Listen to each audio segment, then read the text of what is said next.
Here's a sort of annoyingly sad story with a really cool ending and some really top-notch PR by a particular travel company. This is the story of Paul Spiers. Now, he's a 63-year-old who'd been cleaning the streets of Beckenham in south-east London since 2017, and his hard work had not gone unnoticed by the good people of Beckenham. Oh no, they loved his cleaning so much they actually all cobbled together to raise £3,000 for him on a GoFundMe page to help him get a holiday of a lifetime to Portugal. They realised he'd been doing such sterling work keeping the neighbourhood spit spot, and they just thought he could put his feet up, chill on a beach, have a cocktail.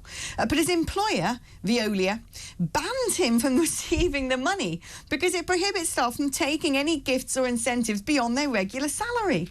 Why? If someone wants to tip someone who's gone street cleaning, why can't they? That just seems a little bit Scroogey to me. Anyway, there you are. That's life. That's the 21st century. But in a lovely twist to the tale, a particular company called On the Beach Holidays put up on Twitter, "We need your help. We're looking for a competition prize winner who can be found keeping the streets of Beckenham clean and goes by the name of Mr. Spiers. He's won a £3,000 holiday to Portugal. Spread the word so we can find him and get him on his jollies." Isn't that lovely? And I really like this. This is the best bit. Help us find the winner of our totally non-specific £3,000 holiday competition to Portugal. Gorgeous story. Well, let's speak to a gorgeous man about this story and other things. Simon Calder, one of our favourites, travel correspondent. Simon, this is just excellent PR, isn't it, for that company?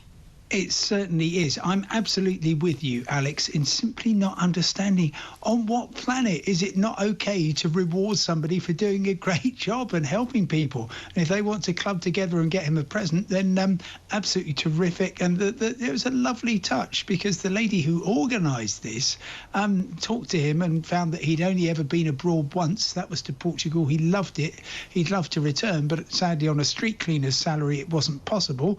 And so she started this fund, raised over £3,000. Not entirely clear what's going to happen to that money now.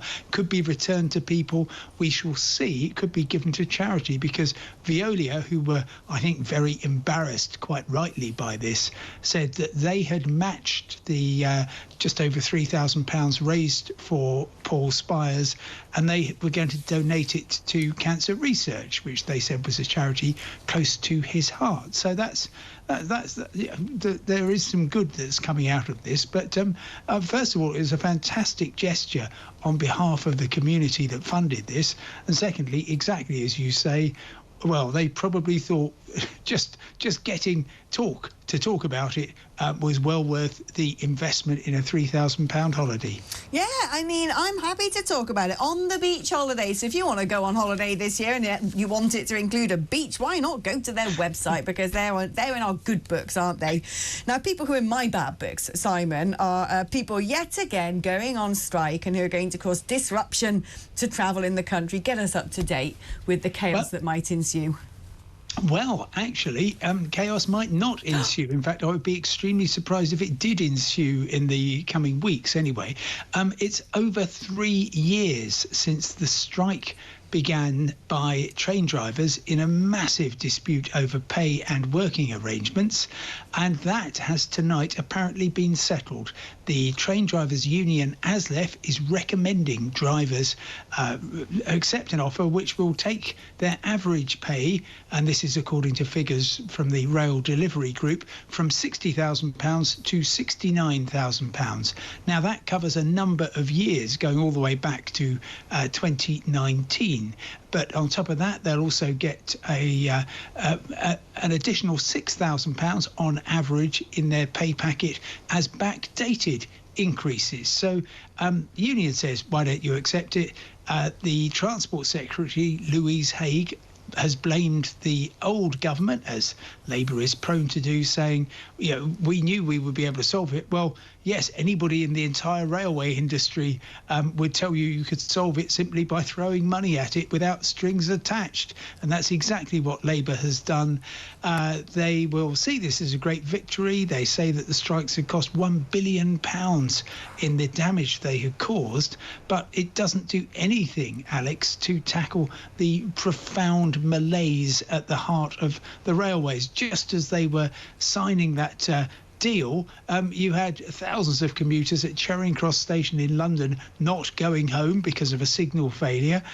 You had northern trains in northwest England warning of sudden cancellations, and you've got LNER on the East Coast Main Line saying, yeah, we've had to cancel the 633 to Leeds due to staff shortage. Now, I picked those examples because they're all companies which are owned by the Department for Transport. So you can't go round, as the rail unions and Labour has been doing, blaming private companies for the malaise. You know, it is squarely a whole series of problems, from staffing to contracts which are kind of made in the Victorian era and not fit at all for the 21st century, through to gradually rotting infrastructure and passengers who are deterred by massively complicated ticketing systems. So loads of problems to sort out. They've ticked the box for the first one, but this was, I think the technical term is low-hanging fruit. Throw enough money at the train drivers and they will happily call off their strikes. Well, it seems to me there's going to have to be a lot more money thrown in a lot more directions when it comes to sort of maintaining and upgrading vital infrastructure in our country. Do you have confidence that this government's going to be, to mind the pun, on the right tracks to get things sorted and bring us into the 21st century? Because as someone who used to live in Belgium, I mean, look, the trains there are covered in graffiti and they look a bit clunky. They kind of look like communist baked bean cans or something. But they tend to work super well. And having experienced things like the high-speed rail in France, when the Russians aren't, or left-wingers aren't trying to blow up the tracks or whatever was going on around the Olympics, I was quite envious, frankly, of transport infrastructure on the continent and would like to see more of that back at home. Do you think this government's got the right policies? Well, they're saying all the right things, but the thing is, the only way you can deliver that is by throwing yet more taxpayers' money at it, and there'll be people listening to you in their cars who never go near a train, but who are paying at the moment £240 per second in subsidy to the railways. So you've got to tackle that. You could try and attract more passengers, but that's going to be very tricky until you get the railway better organised. But ultimately they do have to go to the unions and say, come on, these terms and conditions are ridiculous. We've got to get more productivity to keep the costs down so that we can offer competitive fares and get more people travelling by train. But there's a mountain to climb, and I've got, of course, careful notes of everything Labour have said about what they're going to do, and I will be holding them to an account, and I know that you will be too.